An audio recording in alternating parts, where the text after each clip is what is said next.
खुलुमबाय बे समाव बडलेण्ड इंखं टेलिभिजननि स्टुडियोआव आं मिथिका नार्जारी दिनै मोनाबिलिनि गाहाय रादाबफोराव दङ। कक्राझाराव बर' थुनलाइ आफादनि मिरु जथुम खुंदों। तृणमूल कंग्रेसआ गुवाहाटीआव अमित शाहखौ गोसोम फिरफिला दिन्थिदों। आसामखौ दैबानानिफ्राय उदां खालामनो थाखाय अमित शाहआ गुवाहाटीआव सावरायदों। दीपाशिखा हाजरिकानि गोथै सहखौ बोखांबाय। सानद'नि हाबाफारिजों सालबारियाव 89थि श्री श्री बिमा माइनाव फोरबो खुंनो लादों। बाक्सायाव मैदेरनि उदखार माइ माइरं जानानै खालामदों न' बांखौ सिलिंखार मानसिनि जिउआ खुनुरुखुम रैखा। बिहाराव विजया दशमी खालि गावनि फिसाज्लाखौनो बोरलि होदों। ड्राग्सनि हेंथायै बाक्सा पुलिसनि गोख्रों सिग्रोमनाय बाक्सानि सालबारियाव पुलिसा 3 ड्राग्स फालांगिरि हमदों। बरमायाव सना माइनाव नायजाब आफादनि आबुं तालिमखौ बेखेवबाय। महाराष्ट्रआव खारफुनाय बासाव अर खामनानै सा 15 हान्थियारिनि जिउ खहा सा 21 जोखोम। दानिया फै आबुं रादाबाव।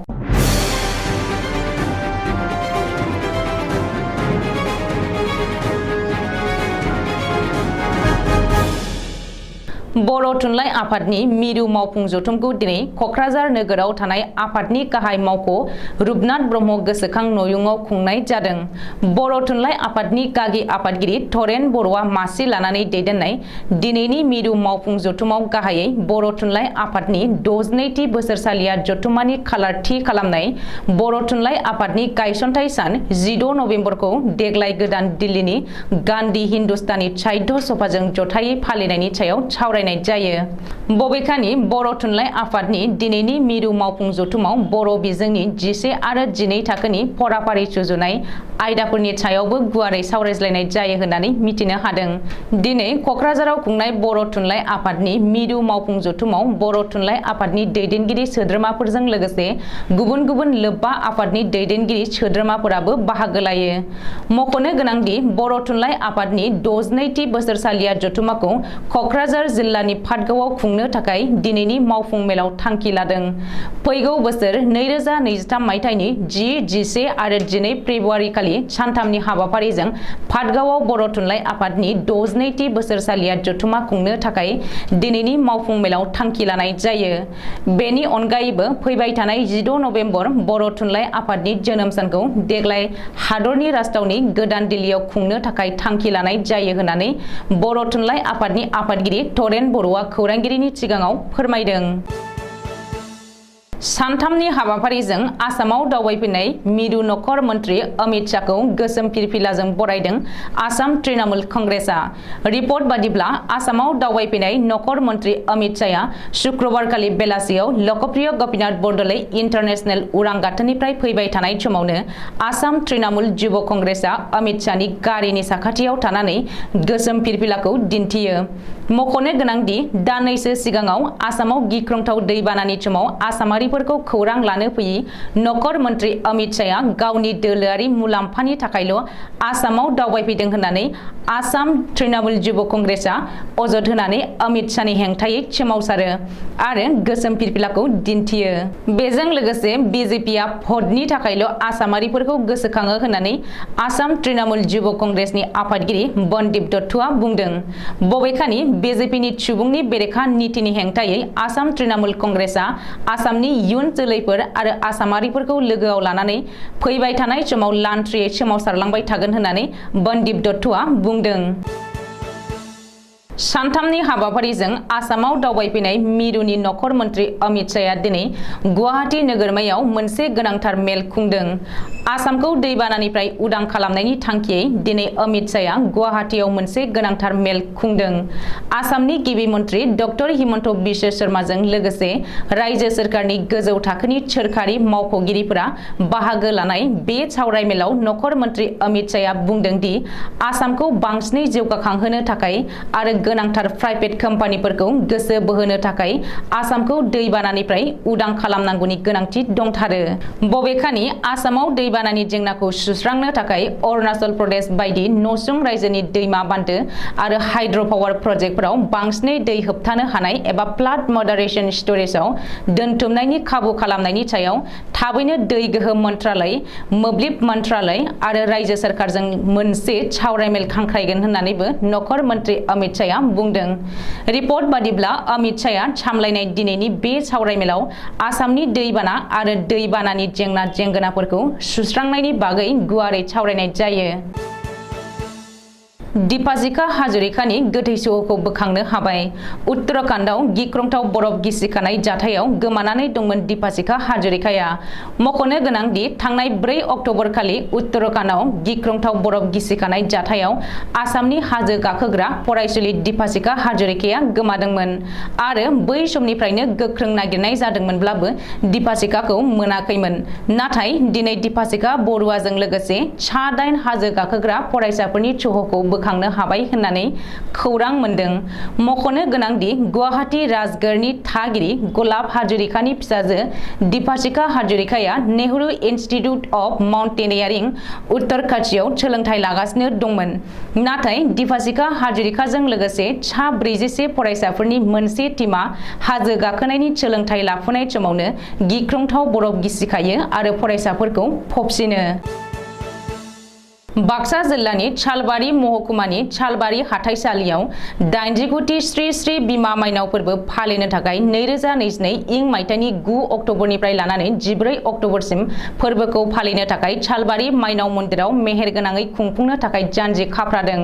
थांनाय बोसोराव मुलुगनां साग्लोबसारनाय कर'ना भाइरासनि थाखाय सरकारा फोसावनाय SOPनि नेमखान्थिखौ मानिनानै सोलिबोदोंमोन। देग्लाय बोसोराव 89थि श्री श्री बिमा माइनाव फोरबो फालिनो थाखाय साइनासालि लुफुंनाया सोलिगासिनो दङ। दासिम श्री श्री बिमा माइनावनि मुसुखा बानायनाय आरो साइनासालि लुफुंनो थाखाय खामानि मावगासिनो। जायगा फोसाबनाय बायदिया सोलिगासिनो आरो बेनि गेजेरावनो बिमा माइनाव मन्दिरनि लांगोनायाव साइनासालि लुफुंनाया सोलिगासिनो दङ। लोगोसे हाबाफारि बायदियै 9 अक्ट'बर खालि एबा हाबाफारिनि गिबि सानखालि माखासे आयदाफोरनि बादायलायनाय हाबाफारि लानाय जादों आरो बारग' एबा गेदेरखौ मान होनाय ओनसोलनि गेदेमाफोरखौ आर'नाइ फालि गथायनानै मान बावनाय हाबाफारि लानाय जादों। 10 अक्ट'बर खालि हाबाफारियाव दङ बर' खुला गान आरो दुलिया दिन्थिफुंनाय हाबाफारिबो। थिग बेबायदिनो 11 अक्ट'बर खालिबो थाखो 6 निफ्राय 8 थाखोसिम सावगारि बोनाय आरो हरखाब बिबुंथि बादायलायनाय आरो बे दिनखालिनो दुलिया दिन्थिफुंनाय आरो असमिया खुगा गाननि हाबाफारि। 12 अक्ट'बर खालि बर' खुला गान आरो 13 अक्ट'बर खालि असमिया खुला गान लानाय जादों होननानै फोरमायदों आरो 14 अक्ट'बर एबा जोबथा सानखालि गासै रायजोफोरनो रंजानायनि थाखाय मोनसे हारिमु मोनाबिलिनि हाबाफारिबो लानाय जादों आरो फोरमायबावदों दि श्री श्री बिमा माइनाव फोरबोखौ गाजा गोमजा मेहेरगोनां खालामनो थाखाय झारकास आरो मीना बाजारनिबो लाहार फाहार खालामनाय जादों आरो लोगोसे फेग्रा मुवा जौ जुवानिफ्राय गोजानाव थानो थाखाय फुजा कमिटिनिफ्राय सांग्रां खालामनाय जादों आरो फोरमायबावदों दि श्री श्री बिमा माइनाव फोरबोखौ खुंफुंनाय कमिटिया फुजा थिलियाव एबा मन्दिर लामा सामा आरो सोरगिदिं फारफ्रोमथिंबो CC केमेरा थागोन होननानै फोरमायदों। सरकारनि खावलायनाय लेखा बायदियै जाहाथे फुजा थिलियाव जेबो गाज्रि थासारिया सोमजिया एबा जाथाय जानो हाया बेखौ नोजोर बोनानै बे हाबाफारिखौ मावनाय जादों होननानै फुजा सामलाय आफादनि आफादगिरि किशोर कुमार बर' आरो गाहाय नेहाथारि भद्रेश्वर स्वर्गियारि बिथांमोना फोरमायदों। बाक्सा जिल्लानि भारत भुटान सिमना ओनसोलाव रायजो जानाय नखर आरो सुबुंफोरनि गेजेराव दासान्दि हाग्रानि मैदेरनि उदखारा सानफा एफा बांनायनि सायाव बांलांगासिनो दङ। आदार नागिरनानै हाग्रा ओनसोलनिफ्राय ओंखारबोनाय हाग्रानि मैदेर फालोआ सुबुं थानाय ओनसोलफोराव फैनानै सानफ्रोमबो न' बां सिफायनायजों लोगोसे मानसिनि जिउ लानाय बायदि गिख्रंथाव जाथायफोरखौबो खालामबाय थानायखौ नुनो मोनदों। बाक्सा जिल्ला बाथाबारि हाग्रा मावख'नि सिङाव थानाय नयाबस्था बस्ती 2 नं सिमलाबारि देबसरा सुबानि दिलीप रामसियारि आरो चित्राबती रामसियारिनि थाग्रा न' बां माइ माइरं जाजोबनानै सिलिंखार खालामो। दिलीप रामसियारिया फोरमायनाय बायदिब्ला हरनि 11 रिंगायाव खमैबो 40 थासो हाग्रानि मैदेरा फैनानै थाग्रा न'जों लोगोसे इथिं माइ दोनग्रा न', गय, नालेंखर गासैखौबो जानायजों लोगोसे सिफायनानै सिलिंखार खालामनाङो। हाग्रानि मैदेरनि गाग्लोबनायाव दिलीप रामसियारिनि नखरनि बिसि गथ' गथायफोरा खुनुरुखुम जिउ रैखा मोनोब्लाबो न' बां सिफायनानै माइ माइरं जाजोबनानै सिलिंखार खालामजानायाव दुखुजों खाफाल हमनांदों। दिलीप रामसियारिया खहा जानायनि थाखाय रांनि अनसुंथाइ बिनायजों लोगोसे 2 नं सिमलाबारि देबसरा गामिनि रायजो राजाफोरा हाग्रा बिफान आरो सोरखारखौ मैदेरखौ होबथानायनि राहा खालामनोबो खावलायो। बिहारनि बांका जिल्लायाव खोमसि फोथायनाय। अमरपुर थाना ओनसोलनि थागिबि दीपक कुमार शर्मा मुंनि सासे सुबुङा खोमसि फोथायनाय तान्त्रिक जादु सोलोंनानै आनजाद नायनो थाखाय गावनि 7 बोसोर बैसोनि फिसाज्ला राघव कुमार शर्माखौ बिजया दशमी खालि बोरलि होदोंमोन।